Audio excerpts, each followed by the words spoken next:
Bismillah, walhamdulillah, wassalatu wassalamu ala rasulillah, amma ba'd.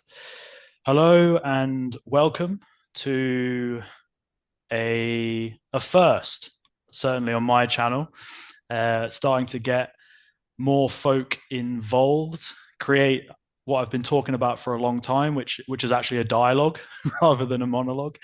So hello and welcome. We have a wonderful guest for the first featuring person other than myself on my channel. So I'm really looking forward to it. Came across his channel approximately 1 month ago. And we're going to just talk about Islam, our journeys to Islam, the Arabic language, so on and so forth. So buckle yourself in for a nice medium length conversation. I don't take up too much of the good man's time, but over to yourself, good sir. Assalamu alaikum wa rahmatullah. Wa alaikum assalam wa rahmatullahi wa barakatuh. So, my name is Ismaa'eel, Meehan. I'm from the UK, born and raised. I became Muslim about 6 years ago. Originally, I was raised Catholic. I say Catholic, but more Catholic by identity than actual practicing. There was elements here and there, but I wouldn't say I come from a strong practicing family. As I grew up, I, I did what young lads do, and they go, into different avenues and types of life. So I lived that life for a bit. I don't really want to go into much of my past before I became Muslim, but when I started to look into Islam, it was a time where, I basically had what you would think that anyone would want, and I still wasn't happy. So I started searching into my own religion at the time, which was Christianity. And it came across the whole concept of the Trinity, Jesus being the Son of God.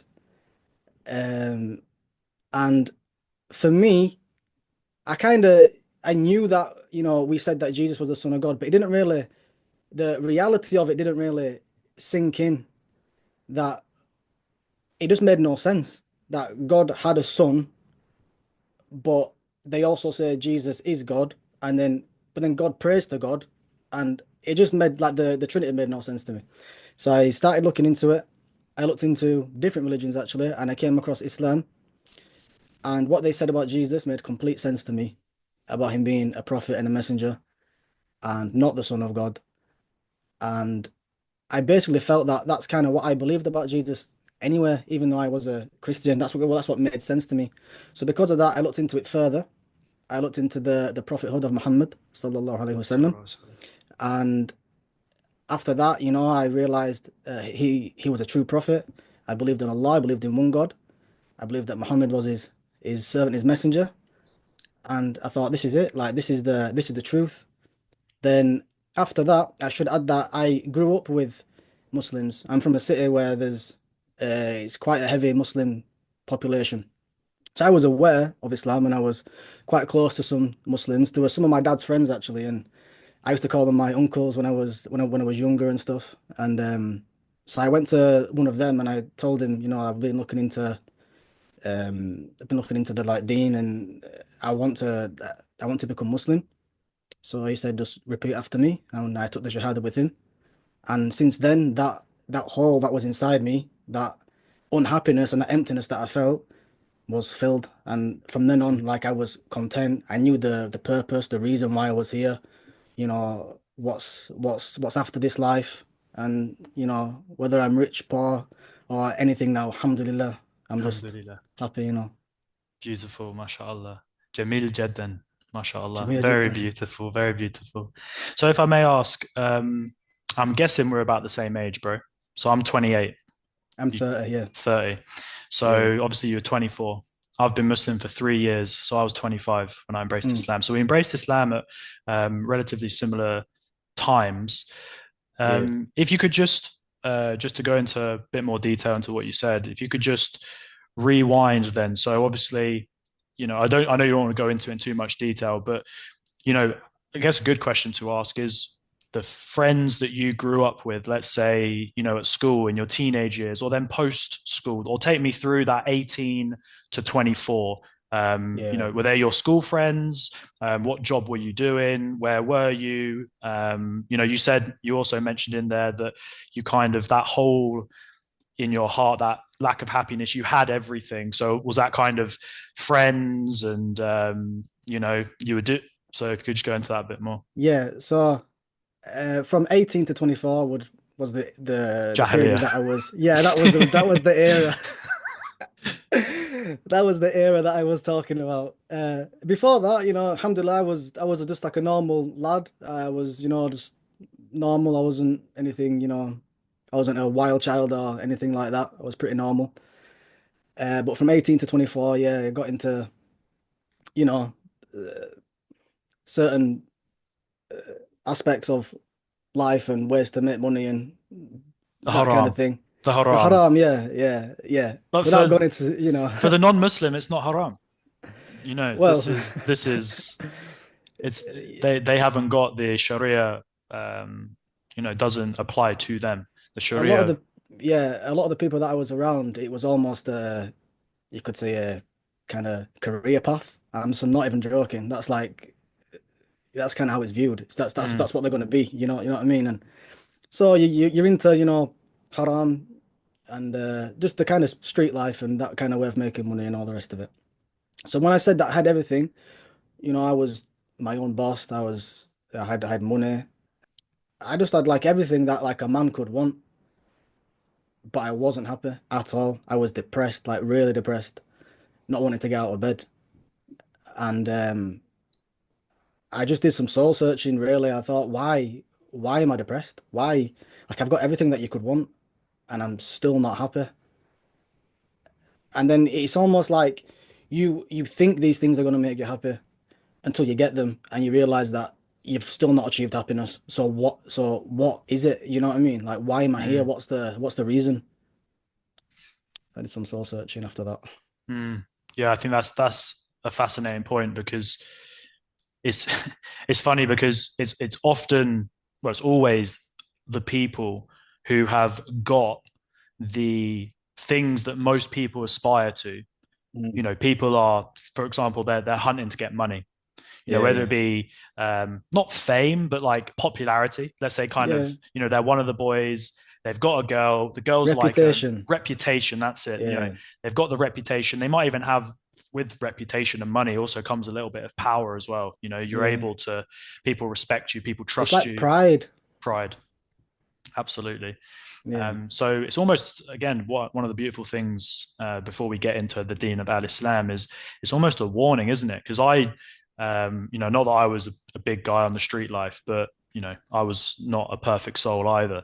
I And wasn't I was I wasn't a big guy. I don't I don't big I don't guy I on don't the want to come across street, like I'm like, big name on the street. Scarface and all, man. I'm just like, I did bits and bats, as Yeah, like yeah, yeah, a lot of lads do, yeah, like yeah, just like a lot of standard stuff. lads. And it tended to work for me, and I was quite Mm, successful at it. And I wasn't a big name or anything like that, but I was quite successful, and I had a life that you would have thought would have been, a life that would make you happy, yeah, basically. absolutely.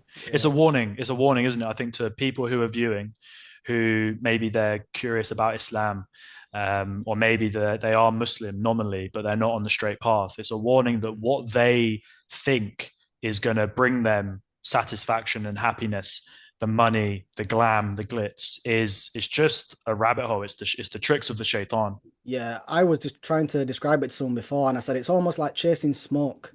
It's like you just can't grasp it. Like you're just never gonna be content, you know. Something comes to mind because I know, obviously in our kind of view of the world, Islam, it's an objective truth. So it's like it's al haq. It's Yeah, the reality. When we're talking about miracles, angels, the qadr of Allah, the power, the divine predestination, the akhirah, the grave, Yawm al-Qiyamah, like these are real things, right? This is not yeah, like with a lot of Christianity, and I'm not trying to slate Christians. Like I love Christian people. I think they're closer to Muslims than atheists, right? If they're following their deen, I respect that. But sometimes, and it is present in the Muslim community as well. Sometimes people They don't take a literal understanding of these things. It's metaphorical for them. Yeah, My yeah, point is that if somebody looks at my life or your life, people that knew us before we were Muslim, even friends and family, I can't help but feel in the back of my mind they feel that, or they would think, they might not say it, but that Islam is almost, and I'm getting quite deep early on, but Islam is almost our like coping mechanism. We were living a life that was not kind of um, it wasn't fully congruent with what we believed. We had to get out of it some way. And it was kind of, it perfectly matches up with this avenue. yeah, So I don't know if that kind of resonates with you, or if you could like kind of shine some light on that kind of point, which is that people, they're kind of like, they almost delegitimize the truth of Islam because it's the mechanism that one could use, whether it's you, me, or any other breather. They was, to kind of yeah, finish my point, Islam's related a lot with prison, for example, a lot with rebellion, a lot with people who are off. Kind of they're living a rocky lifestyle, and Islam straightens them up. So it's really effective. It's a great method, but that is something separate to truth. yeah, yeah, yeah. Yeah. Yeah, I had this. I got told that you're only Muslim because of the like brotherhood. You know, you got like loads of like close friends now. You're only Muslim because, or you like you're only happy because you're not drinking anymore. You're not taking anything. You're not partying.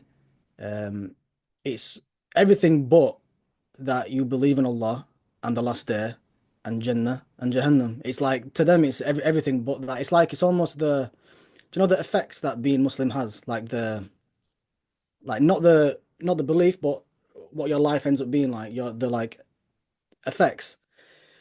They try to pinpoint that and almost like, no, you don't actually believe. You're not actually Muslim. You're only doing it because of the like benefits that come with being Muslim, if that makes sense. Before you embraced Islam, were you like somewhat of a traditional kind of guy, somebody with Yeah. honor and morals? And I mean, maybe talk about your family. I don't know if you've got siblings, your parents growing up, if it was like a surprise to them, how they reacted, so on and so forth. Yeah. So yeah, I was raised quite traditionally like that. And I felt like there was a certain way to have like honor and dignity and pride in like being a man.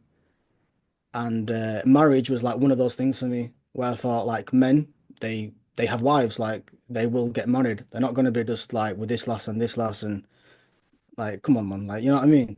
I wanted the like traditional setup, wife, children, you know. I would look after them. They wouldn't have to work. You know, I would be the one that like worked and stuff. That side of me went in line with Islam pretty well, to be honest.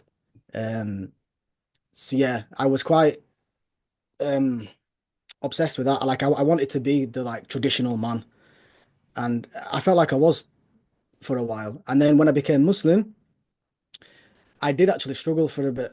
I was questioning like, am I a man anymore? Like I know this sounds strange, but everything that I had like hung on being a man, a lot of it I had to like leave as well. Like a lot of it was bad. Like a lot of like prideful stuff. I'm not talking about, having like honor and stuff like that, but like arrogance and just like being like one of the lads in like the pub and that and maybe into like, crime and stuff like that. Like that was quite, all the people I was around, that was like it's almost like a masculine thing to do, if that makes sense. And if you don't do that, then you're like a bit of a a bit of a wuss. Mm, That I know it sounds stupid, but that's mm, that's kind of how it was. I hit the like milestone of all the stuff that I wanted to achieve. mm. And then it was like nothing. Like I'm still not happy. Like why am I not happy? Why do I not want to get out of bed now? It almost made me worse. Like I think the like drive to get these things distracted me from being, like down and like questioning things. Once I got it, then I was left with just my own self, and I thought this hasn't changed anything. And what about your kind of your your parents and your family and your friends and stuff? What was their reaction to you when you were like, "Yo, I'm Muslim"? My mum and my dad and the rest of it, they were shocked at first. My mum genuinely thought I was going to be a terrorist. Genuinely, 100%. Really, she was vexed, man. She was like, "I'm gonna go down to the masjid. I'm gonna speak to these people that are brainwashing you." And I was like, she was like, "You're gonna go to Syria. You're gonna be join ISIS and all the rest of it." So, alhamdulillah, now she knows that I'm not gonna be a terrorist. Like, I don't, believe in what they do whatsoever. And so she kind of laughs about it now.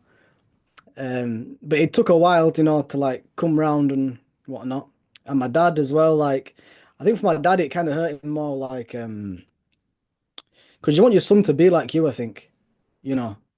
So I used to be in the pub with my dad, I'd like meet him in the pub and have a drink with him, do, whatever with him and the other lads in the pub and that. And when you're Muslim, you know what it's like as well, like a lot of the like white lads and the English lads, they'll mock uh reverts. So I think he might have been a bit embarrassed at first, and yeah, he didn't like it at first, and that took a while to kind of like heal the relationship between me and my dad. We never fell out per se, but it definitely changed the relationship 100%. And it took years really to kind of come back round again to just to be normal again, and for me being Muslim like not be a thing anymore, Mm, if you know mm, what I mean. 100%. Sorry, I've got a sister as well. My sister, alhamdulillah, my sister is amazing. We've been really close uh, throughout all of his lives. She didn't judge me once. She didn't change at all with me. She stuck by me. She defended me. Mm, Yeah, so me and her are absolutely fine, man. Um, mashallah. I have an older brother. Uh, he wasn't too keen at first. And to be honest, like I don't blame them per se because of all the misconceptions that you have as well, like all the stuff that's in the news, all of the bad examples that Muslims set as well, that like especially around where I live. They're far from like, living halal lifestyles, to put it lightly. So it took a lot of like breaking down the the misconceptions basically. Mm, And for about a year, my brother didn't speak to me, subhanallah. and yeah, yeah, and then now, alhamdulillah, we can talk fine and the rest of it. It did take some years for everything to kind of settle down again, but I explain this to people, like other people that are thinking about becoming Muslim, that it will kick up a lot of dust, and you've just kind of got to have patience and let the dust settle, and then like take it from there. Because a lot of people, when it does kind of kick up dust, they're like, no, no, like my life's gonna be really hard. My mum's falling out on me. I've lost my job. I can't do this and I can't do that. I'm like, bro, just chill, let it settle, and then take it from there. And you'll see that things do settle, and you as a person will settle as well. When you become Muslim, you're up and down as well. Your iman's like sky high, and you want to be praying all the prayers all the way through the night and fasting every day and all this kind of stuff. And then the next day, you're like struggling to get up for Fajr. You're, thinking about doing stuff you shouldn't be, and you're up and down for a long time. And then afterwards, you kind of balance, and you kind of just sit nicely then for a bit. Mm. It's interesting, isn't it, that it's almost like when you find what Islam claims, and obviously what we know to be the ultimate truth of our existence, Mm. our consciousness, why we're here, it kind of almost makes sense that everybody else thinks you're crazy. Yeah, yeah, But at the same time, you're starting to like not question yourself, but you're like, they'll think I'm crazy. Like, am I crazy? Subhanallah. Like it's but then all these challenges, I will always spit the hadith, and I can't give it to you in Arabic yet. no Inshallah, worries. may Inshallah. Allah make it easy for me. But I Ameen, think it's ameen. hadith Qudsi, so it's direct from Allah, and it's whatever you leave off for the sake of Allah, and it's very applicable to reverts, of course, that Allah will replace it with something better. Yeah. And that I really had to hold firm to that because I had this very kind of not overwhelming, but this kind of I felt this weight of before I took my shahada. I remember I bought I've probably got it somewhere. I brought a little kufi and a prayer mat before I like a few months before I took my shahada. I didn't want to. I kind of postponed taking my shahada a little bit because I felt such a responsibility that if I'm going to jump into this, if I've got to pray 5 prayers a day every day, do you know what I mean? If Yeah, to the best of my ability. And so my question is that because I think another thing that prevents people from coming to Islam is, let's say they are um, going down the pub with their friends all the time, and they're like, I believe in God. I can't deny the prophecy of Muhammad sallallahu alaihi wasallam. So in that sense, I'm kind of agreeing that I'm Muslim, but the problem is I've got a girlfriend and I'm drinking beer. And for you, was it like what I say to people is I don't, and I'm not a sheikh, by the way, so this is not coming from any me high neither. place of knowledge, but I think that there's a reasonable transitional period. Yeah. For you, was it quite like I'm sorting my life out and there's a line in the sand and everybody kind of get to grips with this change, or was it kind of more gradual? Now, I don't know about you, but I'm like a very all or nothing person. Yeah, same. I jump in with both feet. So, and if it's something that I believe in and that I want to do, I will like go for it with like my like whole heart. So in the beginning, I was like, that's it. I'm stopping everything that I shouldn't be doing. I'm gonna be praying 5 times a day. I'm gonna be learning Arabic. That was like the like one of the first things that I ever thought. And what I do say to people is that if they say, yeah, but I don't want to stop drinking. I've got a girlfriend, this and that. I just tell them, listen, become Muslim and then worry about the other things later. It's better for you to be Muslim and be a sinful Muslim than a non-Muslim. So take it step by step, become Muslim. That is the first step. It's not, people get it backwards. People think, right, I'm gonna stop drinking, I'm gonna stop eating pork, I'm gonna not have this girlfriend. And they try to become the perfect Muslim without becoming Muslim. It just makes no sense. You Mm. should take the first step, which is becoming Muslim, and then work on yourself. Inshallah, Allah will Inshallah. make it easy for you. Mm. Um, so yeah, that was I jumped in with both feet, and I say this to people as well because it spat me back out again. I don't know about you, but I was hardcore on it for like 4 months, and then I completely went off. And Mm. I tell this to people as well that other like people that become Muslim that you see them and they'll be really practicing at first, and then you start not to see them for a bit, and when you do see them, they're a bit kind of sheepish and.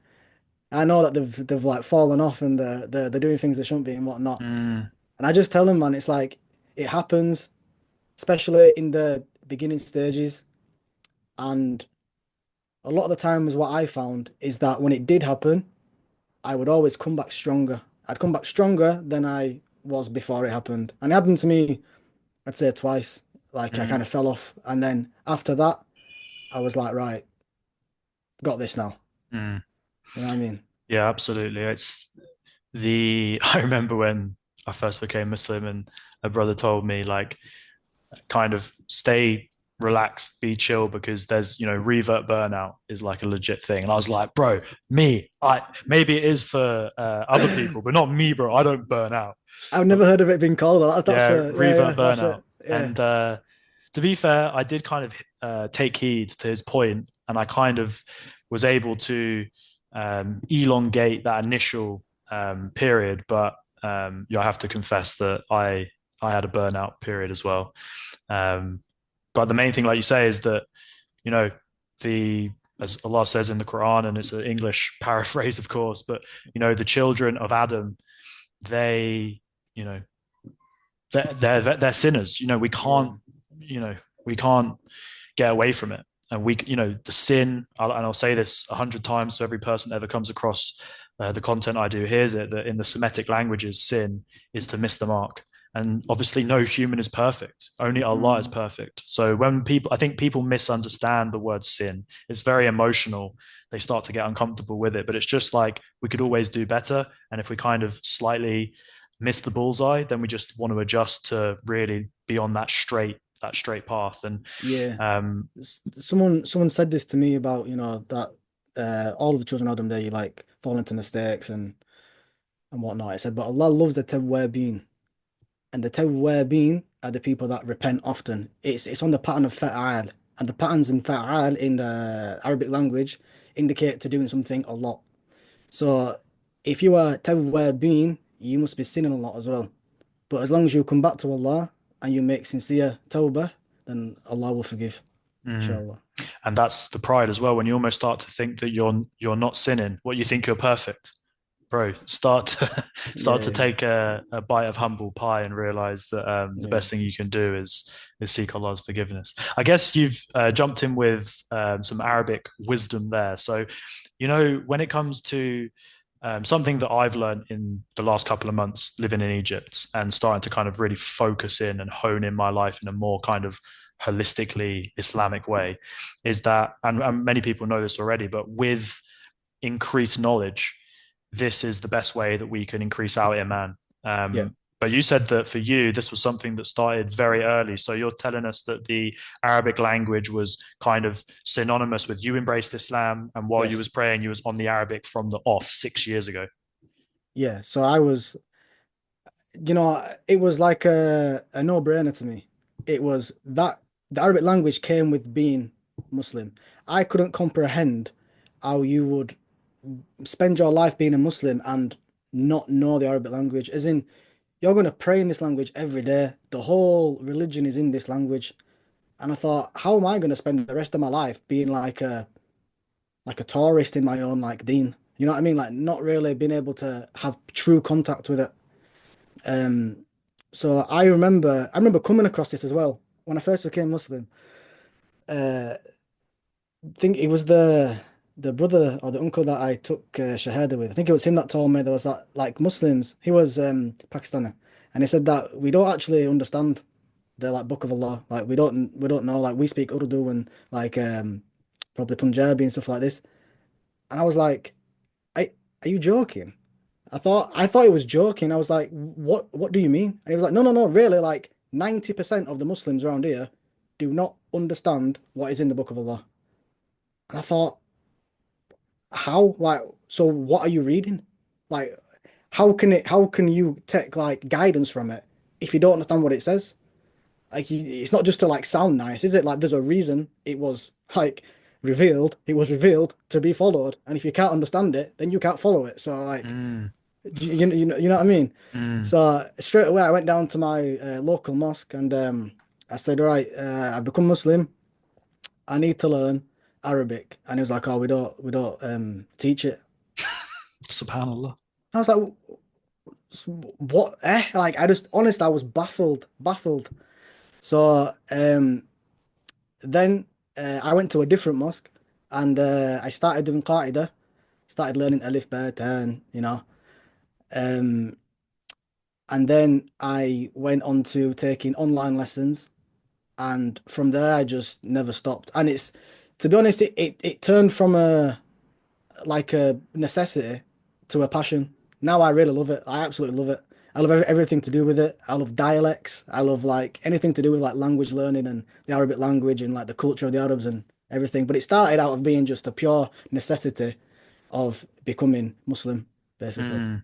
Yeah. It's it's mad, isn't it, that basically the people that in our country, in England, the people that almost represent Islam in the kind of the perspectives of the non-Muslims, which is predominantly going to be people from the subcontinent, Yeah. Pakistanis, Bengalis, and so on, predominantly Yeah. Pakistanis, and Yeah. some Pakistanis I love with all my heart, great brothers on their Yeah, man. deen, but there is a not insignificant uh, portion, and may Allah guide them on the straight path. I I mean, mean, who, like you say, they don't even understand the Arabic language. SubhanAllah, one uncle who actually invited me to his house um, during Ramadan, and it would have been my first Ramadan. And when we got to his house, obviously, when we broke the fast, obviously at first Ramadan you break it, you have some water, some dates, a little bit of soup, and I'm like, I don't dig in until I pray. Do you get it? Like I just want to just a little something small and then pray. But this yeah. brother wasn't really signaling to pray, and I was like, bro, like let's pray. And wallahi, and I'd spoken to him a few times, and he kind of sat me down and he was just like, no, no, no, no, no. He was awkward about it. After I prayed, I was like, so I prayed on my own in his house. Afterwards, I MashaAllah. said to him, like, bro, what's the situation? And he kind of got all sheepish and down. He's like, wallahi, bro, I'm not going to lie to you. I don't even know how to pray. I was like, what? SubhanAllah. So there's people who are basically they've been westernized in it. Yeah, yeah, yeah, yeah. They, Fortunately. like say they're part of all the haram, but they're nominally Muslim. Their name is Muhammad. Their name Mm. is Abdullah, so on and so Yeah, forth. And my yeah, point is that it's crazy that the people who represent Islam in the eyes of the non-Muslims in our country, yeah, um, it's not for us to say who's Muslim and who's not, but they're certainly not practicing, and they can't even foundational Arabic yeah. is actually obligatory for Muslims. So, subhanallah. Just wanted to just throw that in there. That so you realized and have continued to focus on the Arabic language as really the foundational, one of the foundations of your Islam. Yeah, yeah. Because after that, I got really into like I wanted to seek knowledge, and the Arabic language is the key to seeking knowledge. You're going to be very, very limited without it. There's only so much that's going to be translated into English, and even then, like once you know Arabic, the translations like kind of don't really do it justice. Not the fault of the translator. It's just very hard to go from such a rich, like deep language to the English language. You like lose the impact of it. And so yeah, I just went full force, full steam ahead with learning Arabic. And like I said, if there's anything that I want to do and I have a passion for it, I'll jump in with like both feet. And I really did. I really did. And alhamdulillah, it's the best thing that I did, man. After becoming Muslim, learning the Arabic language is the best thing that I ever did. And especially because it takes years, bro. Like it's not there's these people that are out there and they're like, oh, you can learn Arabic in like a year, master the Arabic language. You aren't mastering nothing in a year. Like it is a long road. You know what I mean? Especially if you're in the West, you're studying like, one or two lessons a week and this kind of thing. If you go to Americas, in like a different country or whatever, and you spend like a year there, you'll get to a decent level. I still don't, you're not going to master it though. To say you're going to master the Arabic language in a year is like, come on. Mm, People spend their like lives with this language. Um, so I really gave it my all. And then with the aim of not just being able to understand the prayer um, and just live my life as a Muslim, but I wanted to be able to understand the hadith. I wanted to read like tafsir and just seek knowledge because that's how my iman is going to raise. The more knowledge I have, the more that I know like my Lord, the more that my iman is going to raise. So the mm, like key to all of this is Arabic language. absolutely. I think Muslims have to ask themselves the question, how many weeks are you going to go without being able to understand the khutbah? Like, Mm. at least if you're studying, you go there and that's comprehensible input time. I, I Yeah, I heard a word that I learned last week. mashallah. Yeah, Or for example, how many Ramadans are you going to go without being able to understand the recitation in the that's the night? one. Do you know That what I is the one for mean? me. Yeah, yeah, that frustrated Subhanallah. me for so long. And every year I'd be like, I wonder how much I'm gonna be able to like know this time, you know what I mean? I'll be stood there and I'm thinking, got that bit, got that bit. And then, each year I'd get more and more and more. And it was quite a good feeling to be honest. But to stand there like the first time was it was just like it was kind of frustrating for me. I know like you're obviously in the prayer and the recitation does sound nice and it's like a solemn kind of like moment. But it was still for me, it was like there was like frustration in the back of my mind that like I don't know what he's saying. Like I want to know what he's saying. I want when I see people and they're like crying and I'm like, you're crying because it's hit your heart because you know the meanings.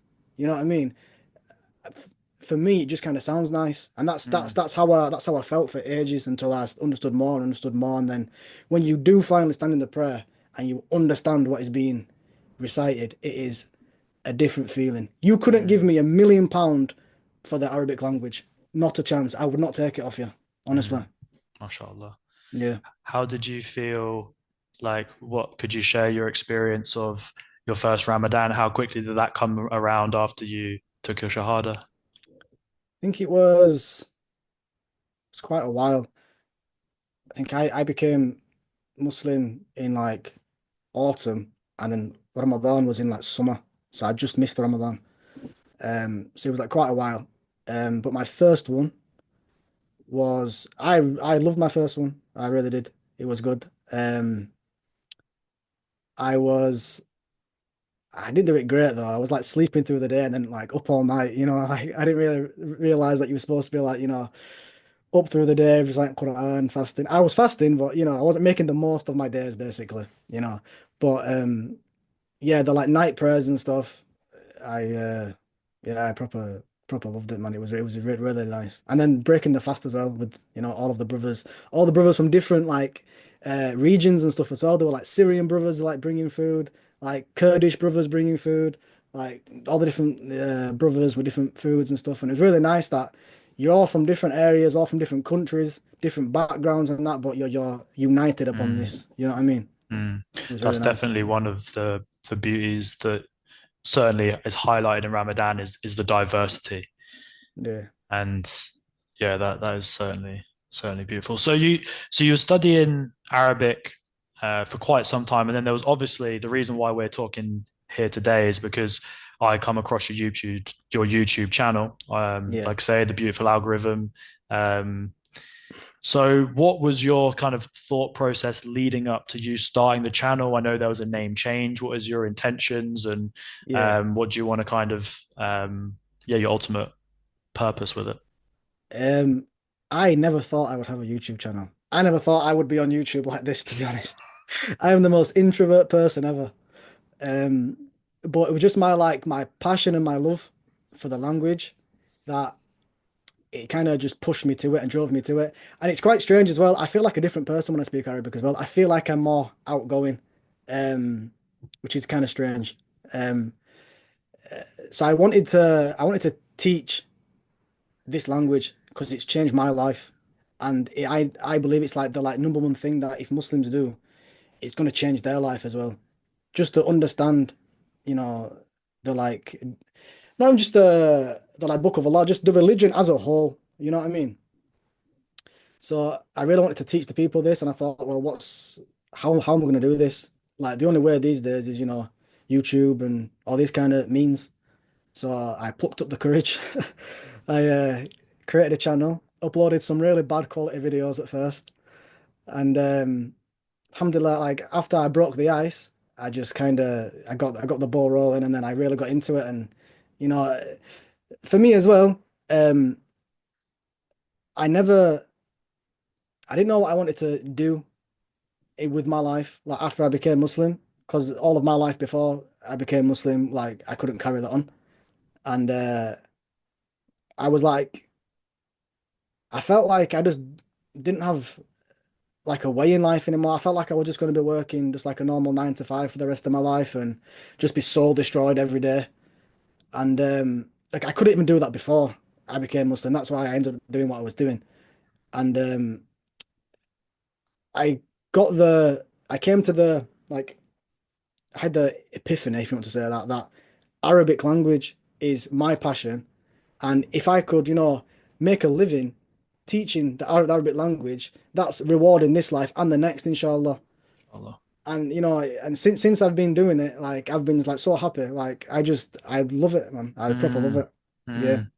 Yeah, that's something that I try to get across a little bit on my YouTube channel, which is kind of I literally mentioned it in a video yesterday that whatever it is that you would do every day, or what it is that you would do if money was no object, start doing that. And if you yeah, start yeah, doing that over days, weeks, months, years, decades, you're going to become proficient enough for yeah. it to be able to provide your livelihood.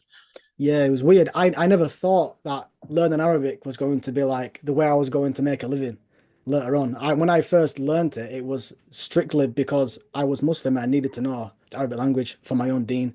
And it was only like recently that I thought like, well, I could use this as well because it is like a skill. Not like many people are actually proficient in the language, and not many people actually put in the work to like do it. Um, so I thought, why not? Like, why not help the people and myself and my own family at the same time? Like, Mm, everybody benefits. So, mm. alhamdulillah. What was it that you did? Like, so when you first become Muslim and you was like the first 1 and 2 and 3 years of getting the Arabic language under your belt, Yeah. um, what was your kind of occupation and lifestyle in your early days of being a Muslim? So I think. I went into my first job was like I worked at this factory and I've yeah, done factory bro, work as well, brother, so I yeah, know the score. it's horrendous, man. I was and I'd come from a certain lifestyle as well where it was the complete opposite of being like a factory worker and on like a production line and it was horrible. It was horrible. And I was like soul destroyed. And I was like, I can't do this. So I think I did about three shifts there and then I sacked it off. I was like, I can't. I just, no offense to people that can do it, mashallah, you are stronger than me. Like, I just couldn't do it, man. Like, it literally killed my soul. So I stopped that. And then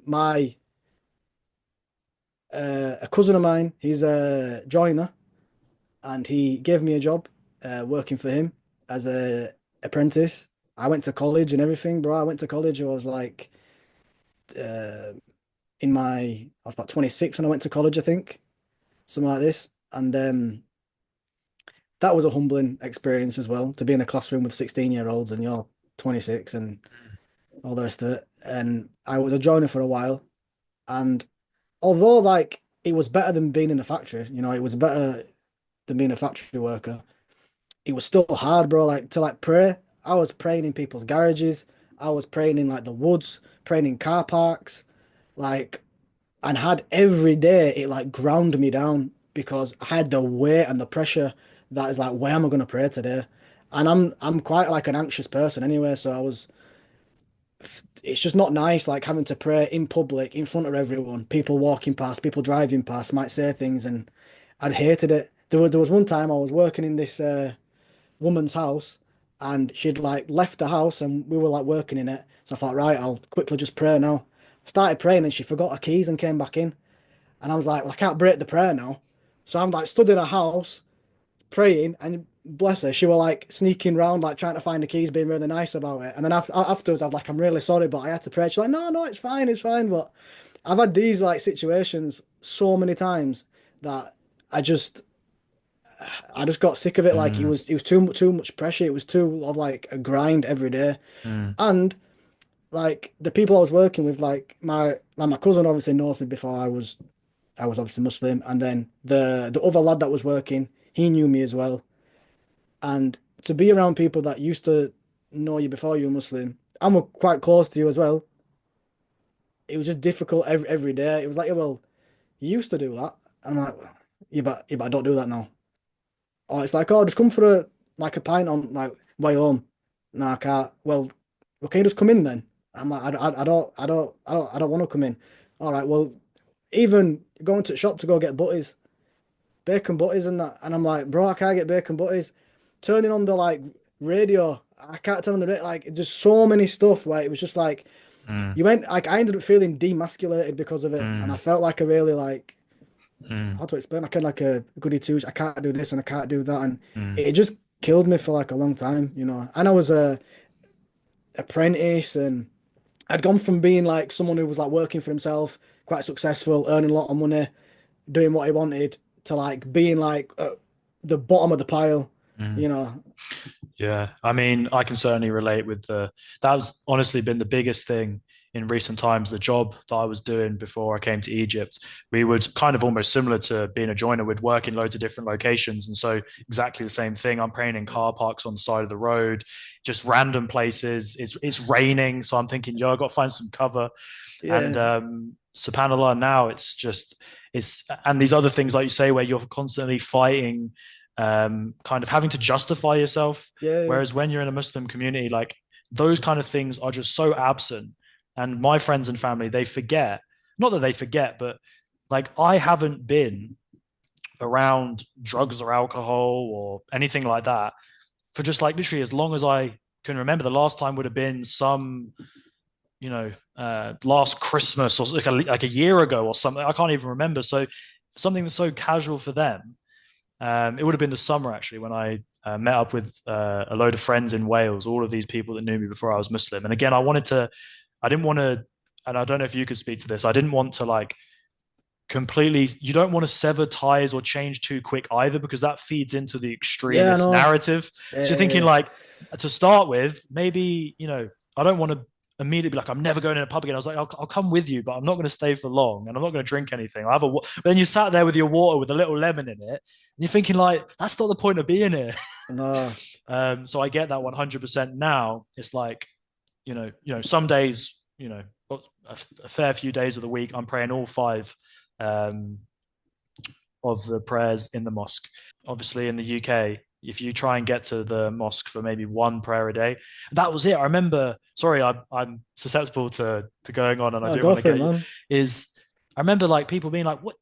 You have to go to the mosque every day?" And I was like, "I don't have to, but I want to." And it's this Yeah, this yeah, sense of maybe you could speak to this is the sense of people being confused by like say, oh, why can't you do this? Or why do you have to do that? And it's this sense of all these obligations. And I don't think that they understand that it's something like a genuine like desire in our yeah, heart to live a life of purity.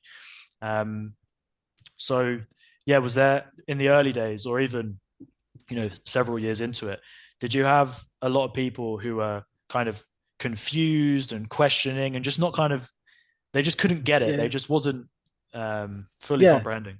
yeah. Because me, I went into like being a fully practicing Muslim, and all the Muslims that the people around me would see are not very practicing. So I got it all the time where it's like, well, I've got mates that do that, Mm. and I've got Muslim mates that do that, and I like it doesn't make it halal though, you know what I mean? It is like I got it so much, and it made it harder for me that the example that the Muslims like set around here, it made me look worse, like I was really extreme and all this kind of stuff, when really I was just trying to follow it properly. I was just trying to follow it. SubhanAllah, it's interesting because there's pretty much everything that you said. It's kind of comforting in a way. It's kind of cool that yourself and me, we have similar experience in Yeah, like just the way that people react to it. And sometimes you just feel so, like say when you talk about just kind of something so basic, like just praying every day, you're just worried about how you're going to do it, and you just feel yeah, foreign and alien. yeah, And I've spoken about this in the past, which is like you then feel, and you'll inshallah experience this, is you start to feel foreign in your own land. yeah. But then at the same time, we're not Arab, we're not No, African. no, So you yeah, go yeah. to their land and you're like, well, at the same time, alhamdulillah, it's easy to pray. Don't get me wrong, obviously. But at the same time, you're like, I'm not of these people either. So like, Yeah, you're, I wanted to ask you about this. How did you deal with like the dual identity that comes with being a revert? Because I struggled with it, and to be mm, honest, even to this day, I mm, probably do. There's always mm, like I wrestle between the old me and the Muslim me, and like who they are as people and who I mm, am. I wanted mm, to ask you, like, how did you deal with that? Because I know your channel's all about being like a British Muslim, and you still seem to keep your like Britishness, if you want to mm, call it that, but mm, you're Muslim. mm. So how did you find that? I think the first person that comes to mind, who was somebody that I was watching for quite some time before I became Muslim, because I studied philosophy at university, so I've always been like listening to lectures about all kinds of different things: philosophy, theology, sociology, anthropology, history. Just everything fascinates me. Yeah, And with Speaker's Corner, which I'm sure you've come across all these guys, Hamza from Hamza's Den, yeah, yeah, the ginger Manchester United supporter Muslim. And I remember kind of his form of dawah is like he wears his whatever it's called, like Burberry. It's as if there's suddenly loads of fire. I don't even know why that happened. I MashaAllah. didn't press Oh, very anything, good. subhanAllah. MashaAllah. Um, crazy. So he was like this whole thing of like he wears his scarf, he wears his football, he wears his jacket. He's like Yeah, a football supporter kind of look. And he's just like he had this too, where suddenly you've got miswak in your mouth 24/7, and like you're wearing the kufi and you've got the thobe and everything. And I did take a little bit from him, which is just like just wearing the clothes of your culture is not like it's not haram. There's nothing wrong with yeah, it. Um, so I do try and maintain that. And I guess a way to answer it is that when you come into Islam, inshallah, and there's people who are going to come and see this content, and that we're going to be like Hamza was in a way for me. It wasn't the reason, but like I was listening to his content little bit, Yeah. and then like a year later, subhanallah, I become Muslim. To wear a thobe, it's a beautiful declaration. A white thobe, like you're sticking out as a religious person, and I do like that. I also do like to just wear a shirt. So I think the way that we present ourselves, it really does mean a lot. Um, Do you think that it affects you psychologically what you wear? I think it does. I think you are almost not more practicing, but like you're in an Islamic mindset if you're in the Islamic garbs. Like, do you know what I mean? Yeah. And I've always thought this as well, that sisters, they can't hide their Islam. I can go No. incognito on the situation. I take this off, bro, and I walk down any You're street in just a the dude with UK. a beard, innit? I'm a Yeah. dude with a beard. Nobody knows nothing. Yeah, And yeah. I was using that almost to my advantage. I could almost declare my Islam when it suited me, and I could hide my Islam Yeah. when it suited me. But that Yeah. almost didn't sit right with me either. Like, I want to declare myself as a Muslim to everyone, everywhere. MashaAllah. Um, but I don't know. I think that when we look at what it is, like fundamentally to be English, what does that actually mean? Islam, properly practiced, is incredibly British, but this post Second World War kind of new age, postmodern madness that we live through, the social media, the Generation Z or whatever they're called, where there's just morals have been, nobody's getting married anymore, nobody's having Yeah. families. That's not even English values. So when people are talking about there being like a tension between being English and Muslim, I genuinely, the bottom of my heart, don't even see the tension that exists because, okay, I know England has a long history of beer, for example. That's the European Yeah. culture. Yeah. But it's not, I don't think that I've got people in my own family who don't drink alcohol because, you know, they've had a few too many bad nights and they're just like, this is just foolish. I don't want to wake up and feel like I've been hit by a bus. Yeah. So like I say, my own uncle, for example, may Allah preserve him and guide him to Islam. I Um, mean, he's not drank alcohol for like 5 years. He just doesn't drink alcohol. So what does that make him any less English? He's a farmer. He's an Englishman. He can't be. That's England. England is all he's ever known. He's a farmer in the English countryside. Speaks English. Eats his roast dinner on a Sunday. yeah. He just doesn't drink. And so I think that people make these declarations like of what defines an Englishman. And I've claimed that for myself. And I said, no, this is what an Englishman is for me. And it's basically adab, basically manners, Yeah. basically, Yeah. it's somebody who speaks English, bro. Yeah. I'm speaking English. So I can't hide it. So sorry, I don't want to, how did you like struggle with it? Is it the thobe wearing? Is it suddenly you stick out like a sore thumb? Is it like, there is an identity crisis 100%. Yeah. Like me, when I wear a thobe, it makes me feel um, more must, more must. I'm less likely to fall into bad characteristics and stuff like this, if that makes sense. Like a psychological thing happens where I feel like, right, I've put my Muslim self on now. You know what I mean? I would feel weird doing like stuff that I shouldn't do in a thobe. It'd feel strange, right? But Mm, if I'm in a tracksuit, I feel like they hold me a little bit. So mm, I did kind of struggle with that. That's why I asked you, do like the mm. stuff you wear, like You are right. like an It is a effect on you? protection. It is a protection. And because you're representing, and this is a big thing for me, is that with Islam, when you declare yourself as Muslim to the community, like you like say you're wearing a thobe, you're wearing a kufi, now you're not only responsible for your own actions, but if you put Islam into disrepute, Mm, then you're responsible for other people's perception of Islam becoming polluted because of what you've done. yeah, yeah, And so that's the thing. Like, I don't know, for example, talk about lowering your gaze, right? I think this is a big fitna, obviously, in the UK because half obviously, the yeah, women are naked. There's yeah, another beautiful thing about the Muslim world, bro. The most naked woman, if you want to call it that, round where I live, is somebody who is just modestly dressed. They just happen to have their hair down. But yeah, yeah, there's I've not seen any kind of any revealing of anything. Like all the women wear long skirts. And maybe they wear trousers, but even their trousers, there's no tight trousers. Like honestly, wallahi, everyone, most people that probably, I want to say 80, 70 to 80% of the women are in Hmm. jilbab, You even know what's funny? hijab.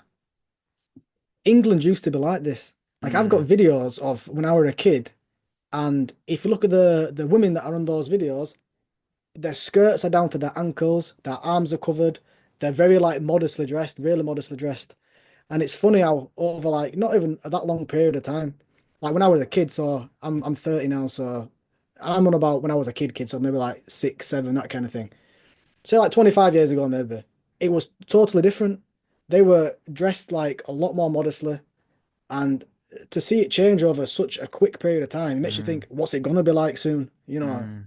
subhanAllah. 100%. I mean, that is another point in favor of my whole thing about being Anglo-Islamic and really like taking hold of that kind of identity and saying that actually you and I and our families and what we want to create moving forward is actually standing true to true British English values. And this Yeah. whole move away is like something decadent and something disgraceful and something distasteful. And Mm. to stand against that is to stand like is obviously to stand with God, to be part of somebody who seeks to the best of their ability, to be somebody who is like upright and righteous. If you're wearing a thobe and you're wearing a kufi and you're walking down the street, like obviously it's absolutely inappropriate either way. But if you're blending in, you're wearing a tracksuit, like and suddenly, obviously the first look can be forgiven because it's everywhere, so you can't avoid it. But it's almost like that protection of it's just even almost for somehow extra wrong if it's like a Muslim dressed guy Yeah, I who know, now yeah. has like failed to take his eye off the fitna. So that would be a Yeah. perfect example where like I do think it's a protection. If I'm walking, let's say in Manchester in the town, like and I put on my kufi, I'm like I feel like I've got extra angels with me, bro. And I'm like, this nakedness isn't gonna like suck me in. Whereas if I'm just with my trackie and you see something, you're like, now you're like, there's that You struggle. see what There's I like, mean? Yeah, yeah. This is it. This is it. This is so exactly it's what definitely I, real. It's definitely yeah, real. yeah.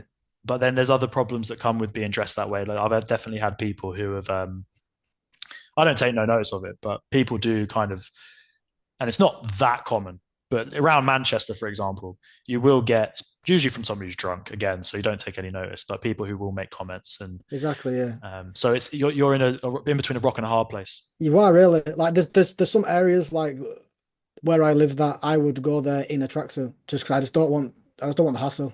So I will purposely just wear like normal clothes and I'll blend there just to avoid it. Mm. Um, but I definitely think that what I wear kind of impacts like how I feel and my like Muslim self, if you know what I mean. Because like I said, I struggled between like having like a dual identity for years, man. Like I was always going back and forth over it, and I didn't know how I could be English and Muslim because like you've explained, mashallah about manners and this and that, and all the people I was around, they weren't really, they were, you know, Can I ask a question around like how, if you have, because this is probably something that I'm not struggling with, but I now sense that now being Muslim for 3 years and really settling into my identity as a Muslim, and like I say, mashallah, being able to kind of bring together the Englishness and the Islam, but now being married, having being a father, and like moving to the Muslim lands as well, it's kind of extra solidified that. I sense that there is maybe not maybe there is a distance growing between those people that like my friends from like let's say 18 to 25 when I became Muslim. These were like my family, and now moving away, like say suddenly at first I was conceding like okay I'm going to go to places that again I'm going to not be extreme, but have you with some people have you drawn a line in the sand and you just accepted that you're now different people, you don't communicate, do you keep up communication, is it somewhat surface level? I think the relationships from the past can never be the same because you don't share fundamental views. not yet. So I basically intentionally cut myself off from a lot of people. And I didn't do it in like a bad way or anything like that. Like if these people see me now, they'll still say hi. I'll say hi to them in like passing. I'm still civil with people and that. But just for my own like well-being, I had to cut them off to be able to. be a Muslim, to not get drawn back into like a life that I didn't want to lead. And a lot of the time as well is that I realized that when I became Muslim and I had like I gained friends that my like Muslim brothers, you realize that like these are there for you, man. Like they will have your back. They can call them at any time.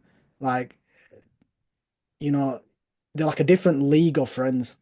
They're not friends, they're your brothers, you know. And then it kind of made me realize that some of my people that I would associate with and that maybe, they didn't have my best intentions at heart and Mm. that kind of thing. Sometimes friends for like when we're in our adolescence and when we're young adults, they're really just people that we do things with. Like you share a hobby, let's say it's drinking, going to the pub. That's what you share. As soon as you stop doing that thing, Yeah, then yeah, you realize that, a friendship should be yeah. much deeper. Yeah, yeah, yeah. You get it in people, you might smoke weed or whatever, it's like if you've got a friend and your thing is that you both get stoned together. If you don't smoke weed anymore, then it's just like, well, you end up like just not being friends because that was the thing that kind of made you friends. Mm, So were you mm, friends in the first place? mm. And You what better know? thing to build a friendship on than Islam? If the thing you share Yeah, is Islam, it's so much, obviously, it's an ocean, the yeah, yeah, depth of that binds you guys together. Because obviously, it's one thing with our friends, but with our family, for example, bro, Christmas is coming up. Inshallah, this will be released. I'm going to just try and release it with haste. So, like, Christmas is coming up in a few days. Let me ask you this, bro. And I'm off the cuff, dude. So I didn't prepare questions and that. And I just wanted to let it roll naturally. But Christmas, you would have had bare Christmases. And how do you manage that, bro? Because that's every revert's situation, man. bro. It's hard, man. It's hard. Now it's all right. Like my family have come to terms with it now, but the first two or three were difficult. There was one time, and my dad was like, "Merry Christmas," and I was like, "Yes," and he was like, "Merry Christmas." I was like, "Mm-hmm." So having a good time, and he was like, "Why not say Merry Christmas to me?" And I was like, "Oh," and it was just like he didn't take it well, and yeah, after that, like that took some repairing for a while, but it tends to be. It can be quite a lonely time for reverts because all your family gets together. Everyone's, cooking food, they're getting together, they're seeing each other, they're, drinking, whatever, they're like meeting up. And for you, you can't take part in that. So it's like it can be quite lonely. Mm, My wife is also she's also a revert as well, and she has the same experience. Since we got married, it made it like a lot better because mm, we have each other now. mm, So when our families are celebrating Christmas and whatnot, like we still have each other. Even Eid and stuff. When you're a Muslim and you don't have Muslim family, when it comes to Eid, like a lot of the time, like Muslims will say, "Oh, like come to my house and this and that and mm, everything." But I've had Eids where I'm sat at home on my own all day, mm. and it's like Yeah. these things are just the challenges of being a revert. How long have you been married and how have you found? Because a big thing on my channel, I try and post regularly about become Muslim, get married, have Yeah, babies. This is my mashallah, I thing see because it, that's man. what changed my It's the life, bro. slogan, man. That's my slogan because that's what changed my life, bro. And so, like, obviously, a big component of that is getting married. And Yeah. so, like, how long have you been married, and how has that changed your experience as being a Muslim? I've been married for about three, 3 or 4 years, 3.5 years, maybe something like that. And it stops you from, when you become Muslim, when you have the like revert, what do you call it, revert Burnout. burnout, what you say, and you fall, yeah, it can really, really help with that because you've got someone with you now, like 24/7, that cares for you and wants the best for you in this life and the next. Mm, So, and especially I'm married to a revert, so she knows what it's like. She knows the struggles. And when you're slipping or when you're down or when things are getting hard, to have someone that's there that knows your situation and can support you through it is like life changing. It's alhamdulillah, it's just one of the biggest blessings ever. the biggest blessings. And then to have your own family as well, to have your Mm, own children that you can raise mm, Muslim. mm. It's To create the thing, like you say, when it comes to Christmas and all of our family together, we're not there. When it comes to Eid, where they're not there and we're on yeah, our yeah, own or whatever, like to yeah, build, inshallah, in the coming decades, our own complete version of, yeah, you know, yeah. Muslims that are born, Imagine children that are that. born into the faith. I always say it to my wife as well. Like it'd be so strange that when we're the like grandparents of the like family, Inshallah. and we're the like reverts that like became Muslim, and we have this like family tree of just Muslims. Like It's a beautiful it'd be thing. so cool, man. You know what I mean? It's a beautiful Alhamdulillah. thing. Alhamdulillah. When I first became Muslim, I knew basically two things, and it's the path that you spoke about. It became incredibly obvious that you became Muslim and the Arabic language, you needed to dive into the Arabic. And I Yeah, knew that to protect myself from everything that happened before, I would need to leave the country to get like into the Muslim lands and to be learning the Arabic and stay on that deen, or I would have to, with haste, find a wife. yeah, yeah, These things are protections, the Arabic language and marriage. And so, obviously, what you're doing, promoting the Arabic language, may Allah reward you for it. I yeah, mean, it's a fantastic thing. It's a beautiful thing. A big thing for revert Muslims is, or just general Muslims, it seems like, mashallah, we're super blessed to be in a situation where people are struggling to get married, bro. Was it made easy for you? You know, so many things, the family of the yeah. person, the meher, just finding them. How do you find them? Halal ways? I don't think I've ever been to London before this. I started to work away in London, and we were shop fitting, and I was on this marriage Telegram group. So you put your like thing out, your name, age, and this kind of thing, and then you'll receive the like sisters ones.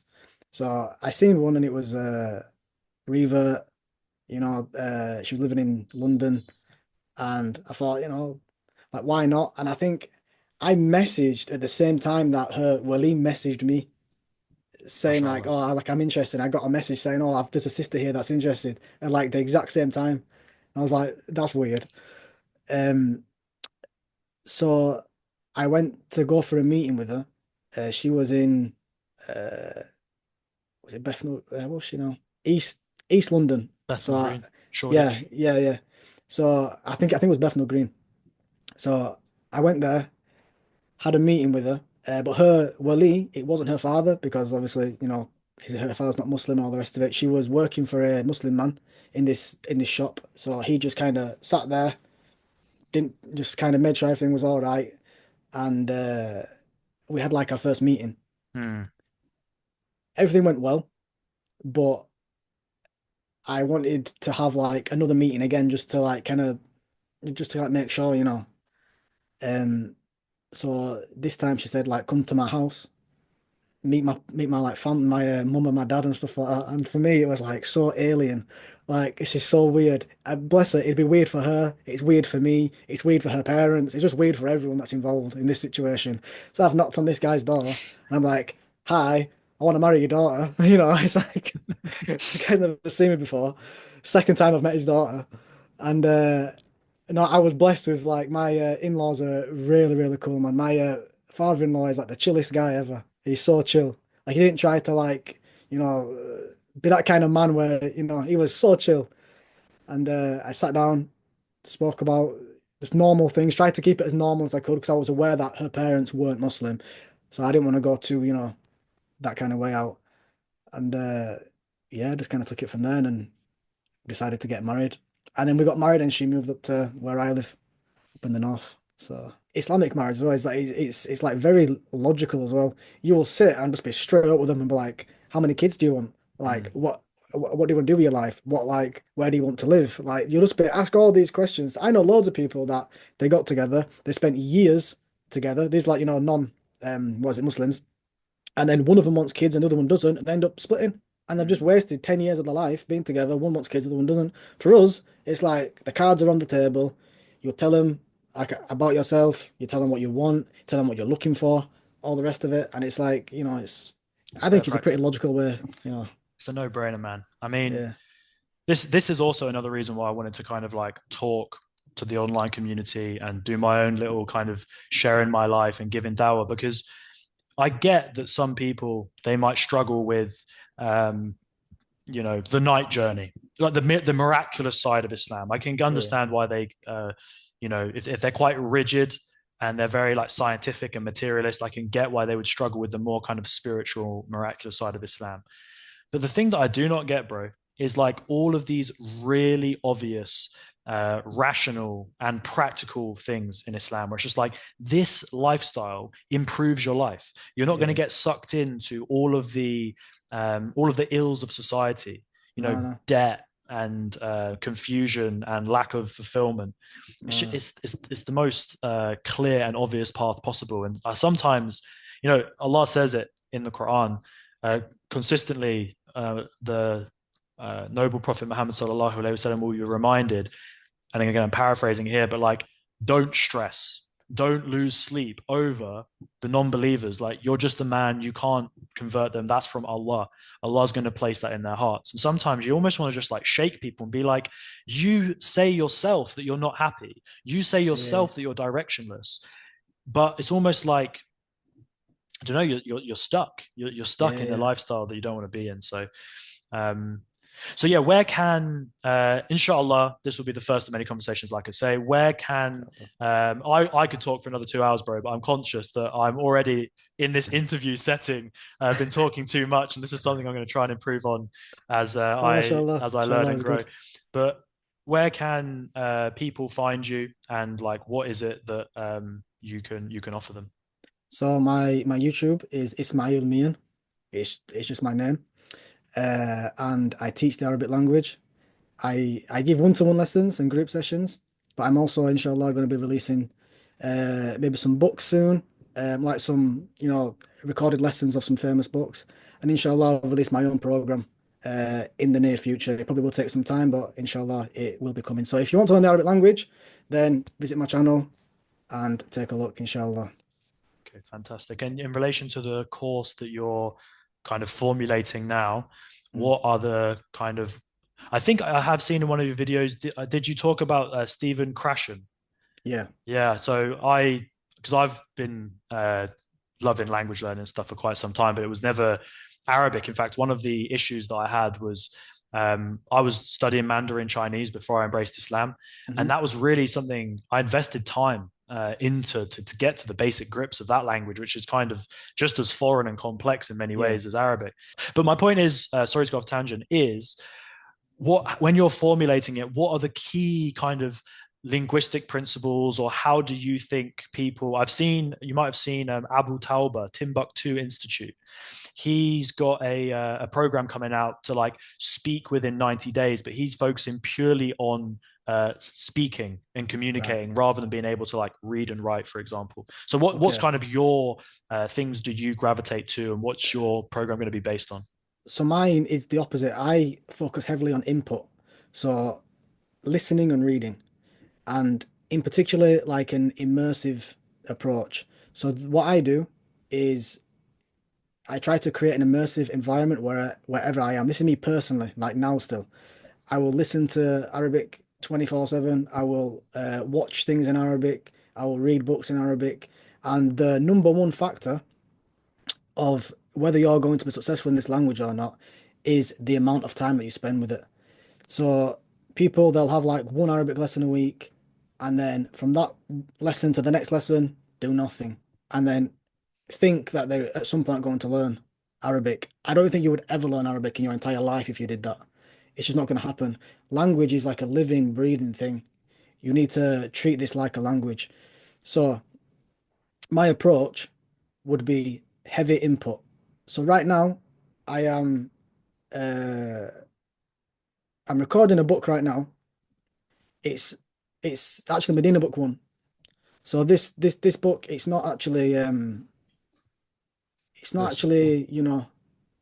no, it's not that one. It's not Oh, that it's a one. different one. Yeah, it's different to that. It's like the typical, I've got it here.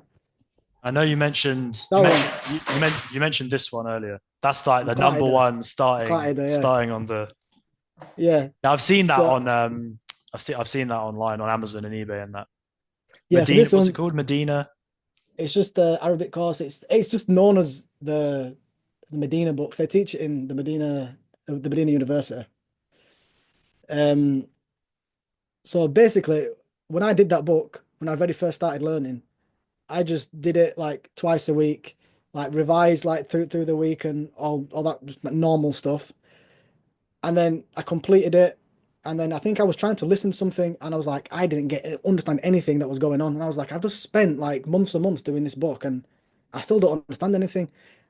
And then when I saw what was being said, I could understand it. So I was like, it's it's the gap that has like happened between my reading skills and my listening skills. So when normally the way that we're taught is very reading dominant and it creates this like lapse in or this like lag between your reading and your listening. And the like osel of language, the like origin of language is that it's spoken and it is heard, you know. So what I'm trying to do with this book is that I'm recording some lessons now for it. I've created vocab tables for each lesson, which is a game changer because everyone knows that when they study these books, extracting all the vocab out, writing lists of vocab and everything.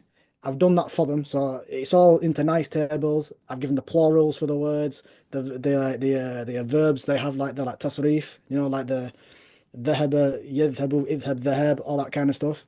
It's all there. And I'm also going to get a native Arabic speaker to record the conversations and the stories so you get the listening practice as well.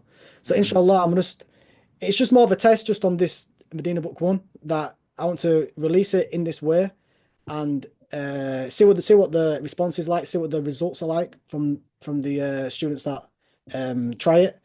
And I want to see if this, you know, makes this book a more complete way of mm, learning, you know. mm, But in inshallah, my actual program that I want to create will not be these books. It'll be a different set of books. This is just kind of like a trial one for now, you know. mm. Inshallah. Absolutely. That makes sense, inshallah. So I guess that you are right in saying that what seems key with language learning is the average language learner, whether they do it at school or if they try on their off their own back when they get Mhm. older, there is this kind of like to be able to take the next step to actually be able to be what people would consider fluent, albeit the kind of first step on the fluent ladder. And Yeah. and if people don't get on that, then they're going to get very disheartened. And it's almost like Yeah. a lot of the techniques are almost um, set against the learner. Because, like, say you complete Yeah. a book and then you don't feel any further forward. The traditional learning is like it's just not effective. It's just not effective.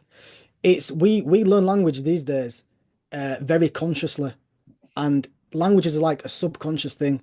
The way that I'm speaking to you now, I'm not thinking about the way that I structure my sentence or what like words I should use when and where or the like grammar of it because I acquired it. I acquired this language from my parents, from people that I like grew up with. So I have a subconscious model of this language within me that if you were to say a sentence wrong, I would know that it's wrong, but I wouldn't know why it's wrong because I Mm, never studied it. This mm, is the aim behind the like immersion and the acquisitional learning is that you want to build a strong subconscious model of that language so that you just know it's right, you just feel it and you can just tell it's wrong even if you don't know why it's wrong. mm, And there's nothing wrong with like studying grammar and like going through textbooks and having a teacher this kind of stuff. All this is going to help you. But I'm saying that the number one thing that people miss out upon, or the number thing that people neglect, is actually spending time with the language, listening and listening and listening. And it has worked for people. You know, I talked about a guy who's got a channel called Matt vs Japan. Don't know if you've ever heard of him. He's an American guy, and he learned Japanese to like a I won't say native level, like he's like top. And I get a lot of my language information from him. He got it from another guy who got it from Stephen Krashen, who got, you know, the like chain goes back, but it's all the same type of people. And this way of learning speaks for itself because the people that do it, they end up like very good, very, very good. So the proof is in the pudding. mm, You you can't tell me something and expect me to like follow it if you don't have the results for it. You know what I mean? So mm, these people that are teaching in this like traditional way, if they themselves are not, you know, super strong, then I'm going to take it from the people who did it a different way and got the actual results. And for me, it seems like this immersion method seems to be the way, mm. inshallah. So how long do you think, let's say somebody gets in contact with you, they want you to be their teacher, but they are, they've literally just got Aleph Beta. They're right at the basic. They've not got very much vocab. They kind of recognize the letters a little bit, but they haven't got fluency in reading. How Mm. long do you think it will take them to be able to, for example, let's say they're planning to move to the Muslim lands in like a year's time.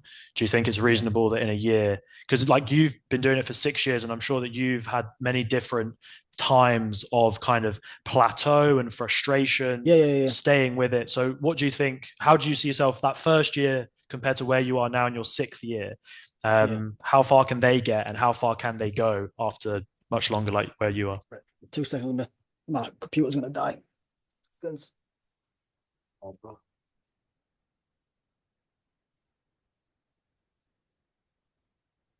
Sorry, bro. I should have plugged that in at the beginning. No stress.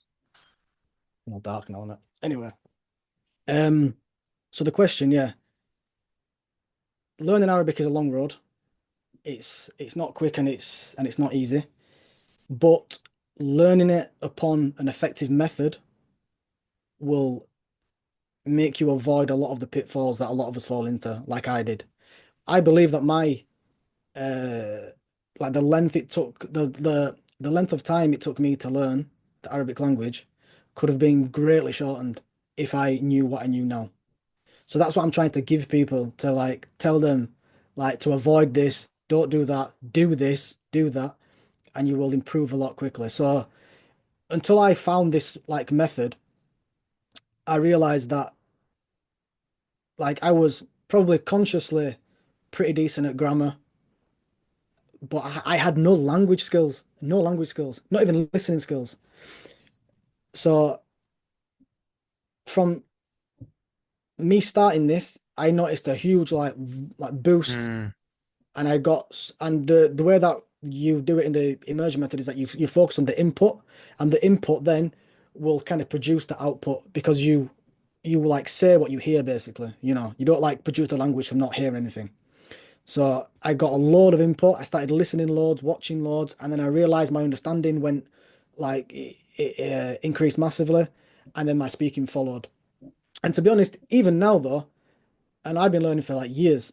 Probably, yeah, for like years. So my speaking is still not like fantastic. I wouldn't say that I speak Arabic fluently, and I think that's normal for a lot of people. And I think a lot of people, um, because like if I wanted to, I could blag on my channel that I can speak fluently. I could prepare something, practice it, and then pretend that I'm just like doing it off the cuff. Like that would be easy to do, and I believe that's probably what a lot of people do as well. Um, but this language, especially Fusha, like classical Arabic, it takes years to master. It takes a long, long time. And right now, I'm in the stage where I'm like going into the realms now of output of like improving my speaking. Don't get me wrong, I could speak. Like if I go to an Arabic country, I would be able to get by fine. I can speak to Arabs and all the rest of it, but I'm not fluent. And I think people's levels of fluency differ as well. When I say fluent, I mean like I speak Arabic like I speak English. That's the type of fluency that I mm, mean. A lot of mm, people will like say fluency and talk about like functional fluency. Could you go to that target language country and function? And for me, that's not fluency. I mean, like you have no restraints on your language. You can express yourself without having to simplify it because mm, you don't know the words and mm. stuff like this. And So that, sorry. I know sorry, you sorry. asked No, no, no, no. how Sorry. many years? How many years? That depends on the student. Depends how hard working they are. It depends how much time they're going to put in outside of the lessons. But I would say no less than like 3 years, and I'm being serious. And like people, they try to. I'm on about here in the West, like people that study with me, like one-to-one lessons online, you know, 2, 3 lessons a week, whatever. I'd say maybe like 3 years, and then inshallah you'll be at a decent level. Mm, But there is a level you get to before that where you're like an intermediate level, and you can understand the majority of stuff. You can kind of get by speaking. You can understand, a lot of verses, a lot of books. But to get to the like higher levels, it takes something extra. It takes something mm, special to really mm, get to like the like higher levels. And mm, that's where it like kind of separates the like boys from the men. Where are you willing to now really put the work in? Like how much do you want this to really get to that kind of level? You mm. know? I think it's important to remember as well, and it's so kind of my final question because again I want to appreciate your time, and we'll do another interview inshallah because we've only scratched the surface about all the different things to talk about, and with a little bit of prep, I'm sure I could be more effective. But I'm really honored Same to here. have you as the first guest on my channel. It's coming up to it was February 1st I posted the first video, so it's about just shy of 11 months.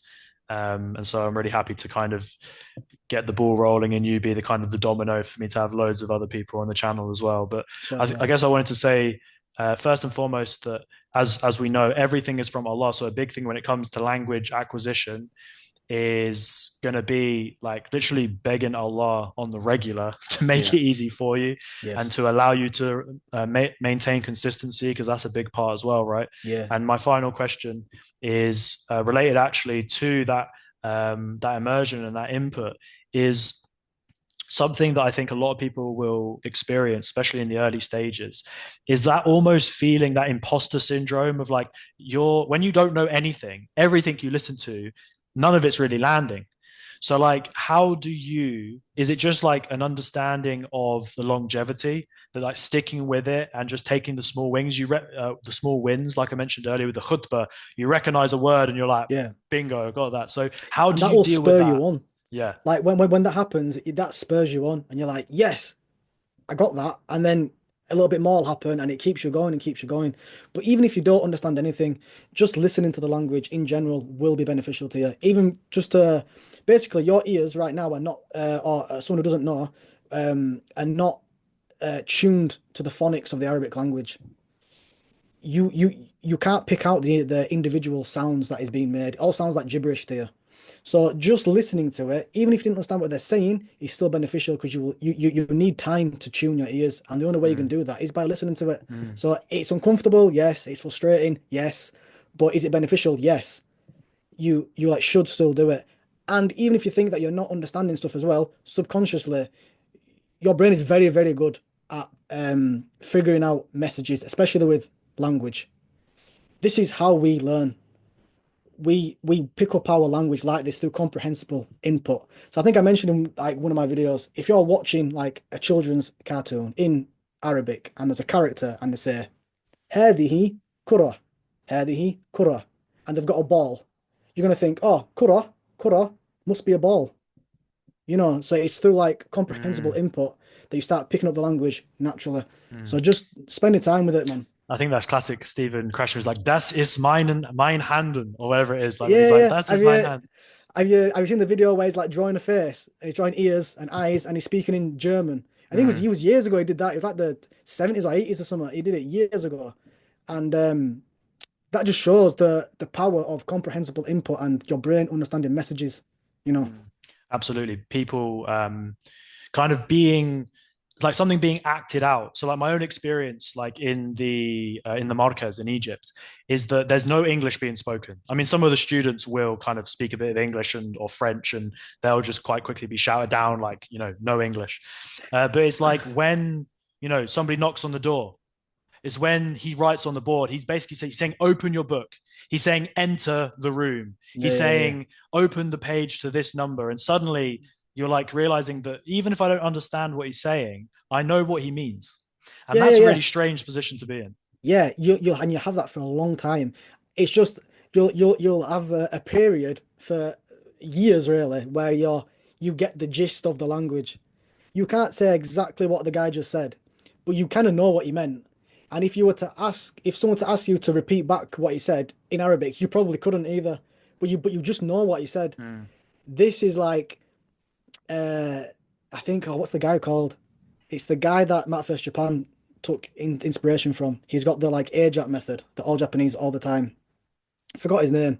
Anyway, he calls this time intermediate hell, mm, where it's just you're stuck in this like phase mm, where mm, you have a gist of the language and you kind of get what he means, but not exactly, and you wouldn't be Mm, able to say it back. And that mm. period lasts for like a long time as well, and you've really got to stick with it. If you think about it, when it comes to children, the way that they learn, it makes sense that we're going to understand more than we can produce. Because, I mean, Yeah. take my own son, right?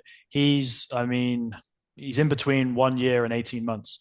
And if I give him a command, he will understand, put this in the bin. He starts Mm. walking towards the bin. Yeah, Stop yeah, doing that. He stops doing it. So he's understanding what I'm saying, but he's at the babble phase where he's speaking his own language. yeah, I exactly, don't understand what he's saying. So he understands more than he can produce. exactly. So that's going to be the same for adults as well. But He would not be able to tell you to go put it in the bin. yeah, no, absolutely No, do you not. know what I mean?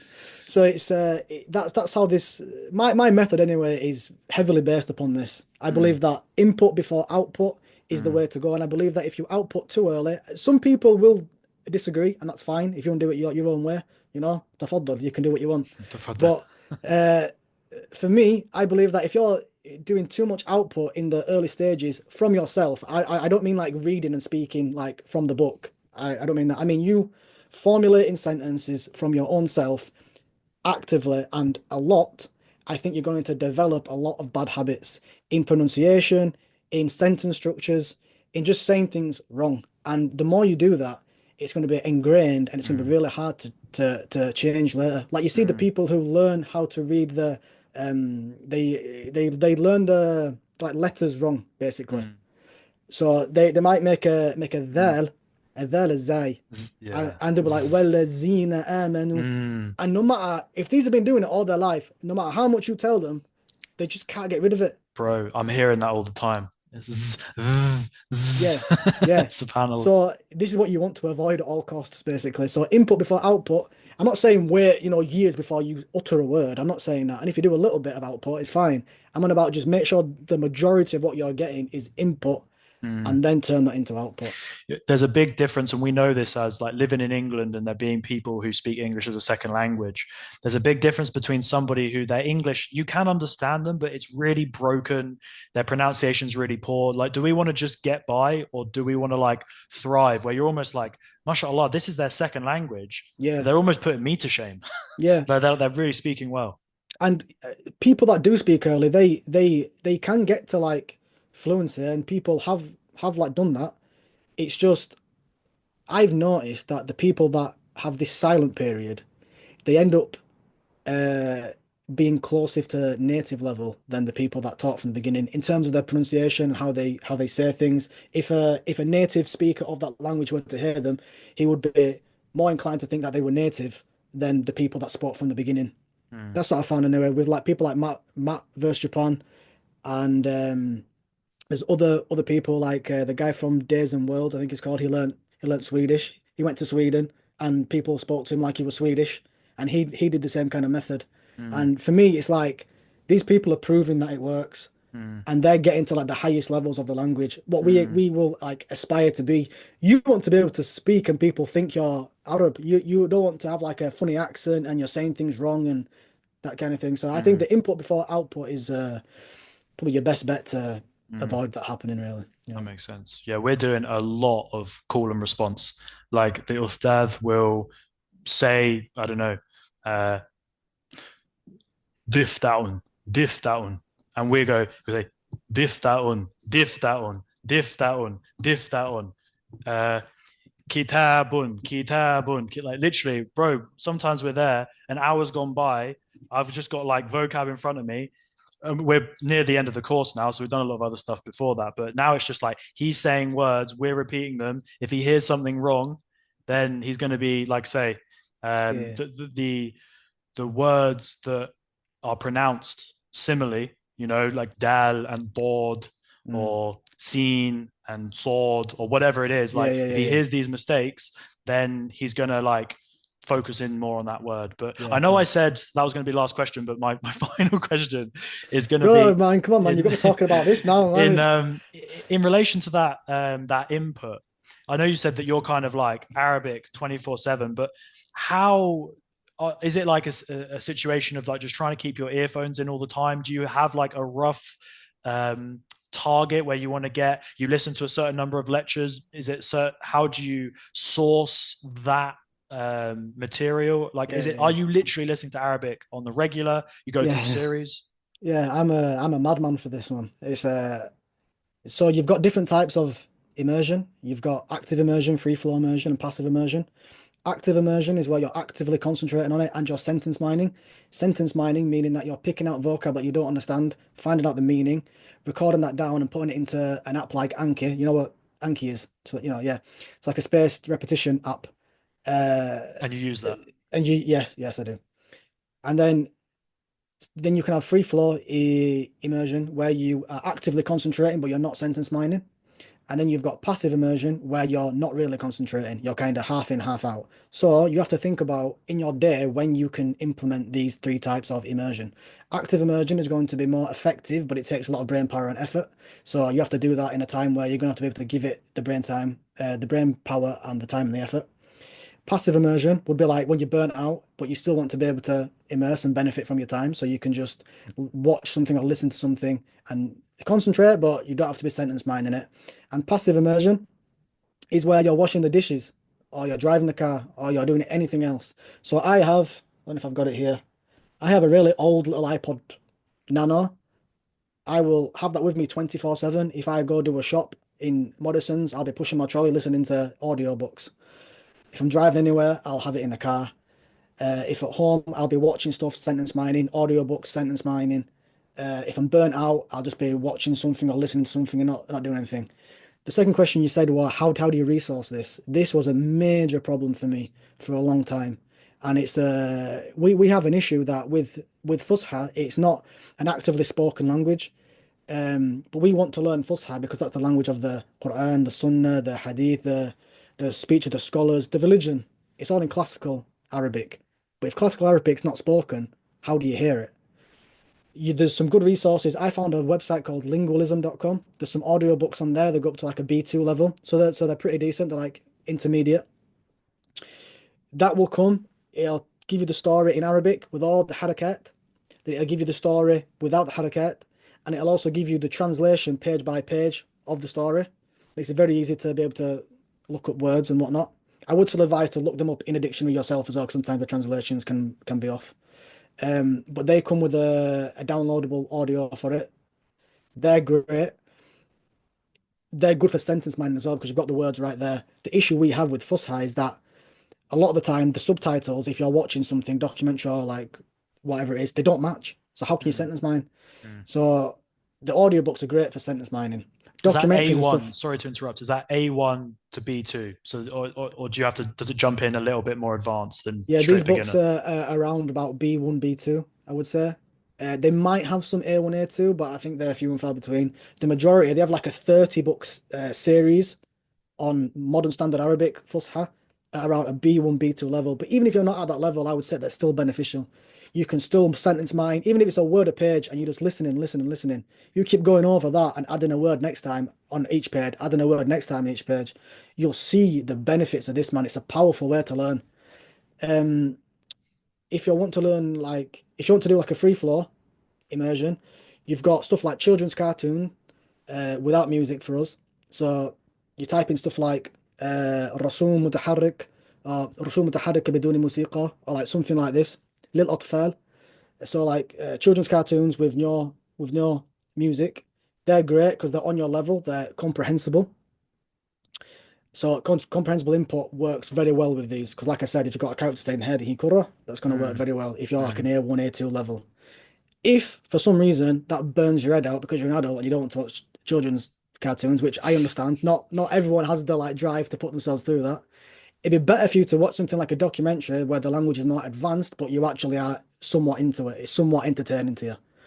So go on YouTube, wathaiqi, that means documentary in Arabic. Loads of National Geographic stuff will come up. You can watch them. It's all in Fusha. It's all dubbed over in Fusha professionally. They're great. And then just books in general as well. So just reading any kind of modern standard Arabic books, whether it's like the books of lingualism or the deen related, books of mm, Tawheed, books mm. of Sunnah, like anything, I got you gifted know. this by a dear brother, which is apparently pretty good. It's like a book Qisas al-Anbi, about the what is it? prophets. Qisas. النبيين. طيب نعم. um, which is relatively um, again because it's talking.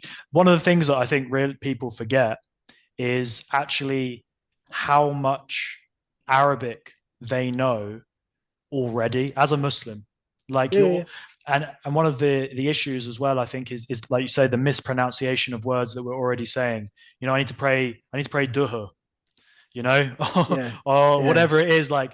But when you start to realize there's there's so many words that we know once we have those roots, and those words that are kind of, if somebody said, give me a word for each letter of the alphabet, I would basically just be giving them fundamental Islamic, doctrinal, um, yeah, kalimat, right?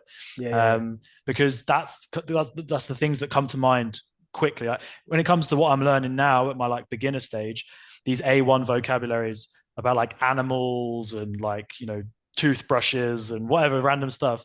That stuff takes a bit more time to embed, but we Yeah. already know as Muslims, because it just takes a bit of time to think. Okay, so you're reciting Fatiha like 17 times a day minimum. If you just stop to realize how many words are in there, that if you just augment slightly, can be applied in a different way. Even Fatiha, suddenly Yeah, realize like, okay, what's the word for key? It's to open. It's the thing yeah, you yeah, use to open. So you realize if yeah. I just have, um, you know, The like root, the root, the then you yeah, can yeah, suddenly yeah, yeah, open up so much. And I think yeah. for It does. me, at this basic level, I need a little bit of that kind of intellectual stimulation. Instead of just learning a word in isolation, it's kind of more interesting to learn the root and realize you're going Yeah, off all these different ways. Or, for example, learning yeah, these animals like a crocodile or a rabbit. I realized that, like in Egypt, they like 1,000 Egyptian pounds, they call it a rabbit, or like a yeah, crocodile, they use it like, you know how we say in England, like, is it these not euphemisms, like these colloquial phrases, like he's all bark, no bite. And it's yeah, the yeah, same yeah. thing. They use something in Arabic where it's just like he claims he's a crocodile, but he's not. And it's the same kind of thing. And once you get Yeah, into these little more nuances, even for myself as like proper beginner level, that's what kind of intrigues me and inspires me and actually allows me to retain the information quicker rather than just this boring thing of like, I've got to learn all of these animals. I'm like, what's the relevance of that? Or where it features in the Quran, like a snake, the Moses' staff. Once you yeah, realize these words yeah. appear in the Quran, you're They like, do, they well, these do. need to be memorized anyway. Like I have this issue with people where they're like, "Akhi, like I want to learn the meanings of the verses. I want to learn like the like vocabulary that's in like the verses and that." And I'm like, bro, just learn the Arabic language. Like it encompasses like everything. There's going to be loads of random words that you never thought would be in there that are in there, and you have to learn this language like a language. You can't just be like, right, I'm going to learn Quranic vocab. It doesn't work like that. Nobody learns like that. You have to treat it like a language, and then you understand the Quran. Mm, The Quran was revealed to Arabs who spoke Fusha. They spoke this language in day-to-day life mm, back then, 1400 years ago. So you need to learn this language like a language. You know what I mean? absolutely. Final point, it's not a question, it's just a point, is that what one thing I have experienced here as well is that it is present with the English language, but it's also present with Fusha. So, like what the local people speak. Let's say you have somebody from like Palestine, you have somebody from Libya, and they come to Egypt. They are also going to, in order to like mutually understand one another, if they're well educated, they are going to pull Yeah, basically Fusha and yeah. English. There's like an amalgamation. And so like the It's Fusha, even though it's not spoken purely by like two people, it is something, it's like a middle ground where you have a yeah, Moroccan is speaking to an Afghani, then they're going to need some Fusha, bro, because they're different you kinds are. of Arabic. It's called al-Lahja al-Bayda. So it means the white dialect, and it's basically how the Arabs when they meet from like to be honest, like a lot of them can understand each other if they speak their own dialects. It's not like they kind of grew up with like Egyptian movies and stuff like that. If you're from Syria, you'll still understand them. But what they do try to do, of what I've heard that they do, is that they will, like you said, try grab Fusha words and kind of make their Amiyya a bit more Mm, Fusha, and it's called the mm, Lahja Bayda, mm, the the white dialect. mm, So if you could speak Fusha, you can be understood by any Arab. mm. It's This just, would you be able also to understand them is the question.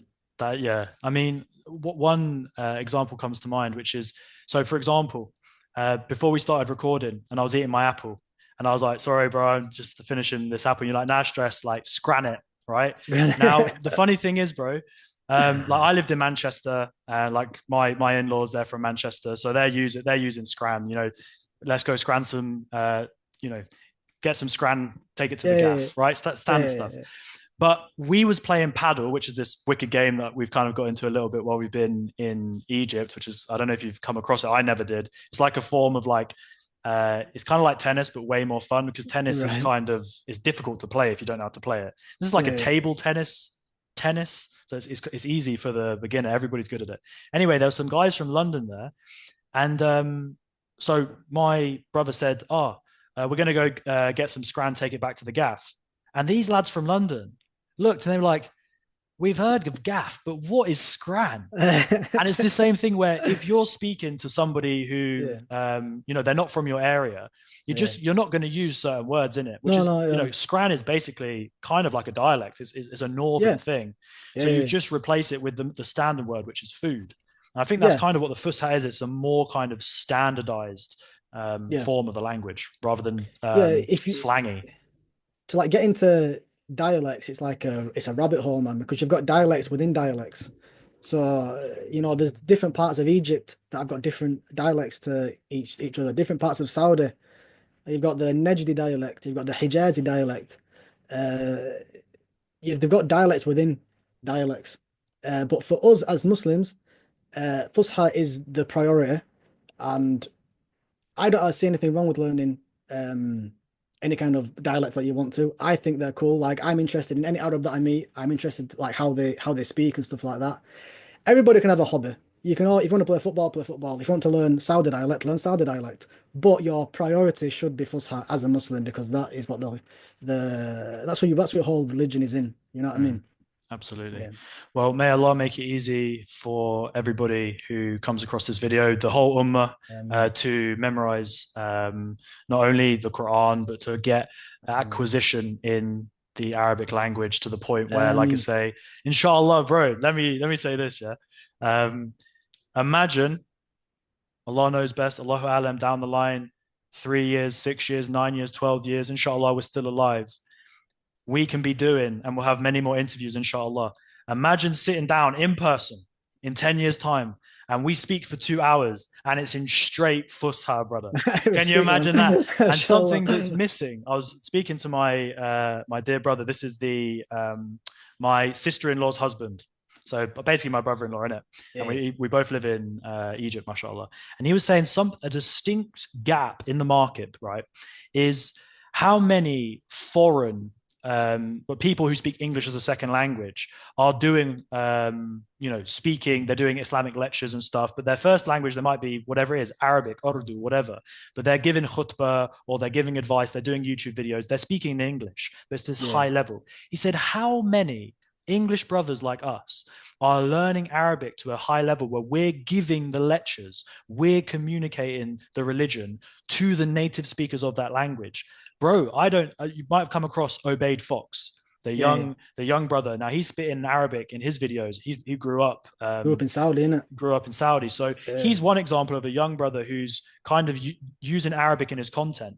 But certainly one of my aims, and I'm sure it's the same for you, is that as the years go on and you have this long-term perspective of kind of your personal brand and do it being online and all this kind of stuff, being 30, bro, so young, think about where you can be when you're 40, where you can be. yeah, Look, Obeyed Fox is a young guy that's doing kind of a more of a vlog style. I'm talking more, for me at least, not from any position of like great knowledge, but just as a normal, relatable dude speaking in Arabic to the Arabic people about my journey, my experience, what I'm already talking yeah. about now. So, inshallah, that will be our future. We can bring more benefit Inshallah, it to can the definitely be people. done, man. Definitely be Definitely be done. done, bro. Sibawayh was Persian.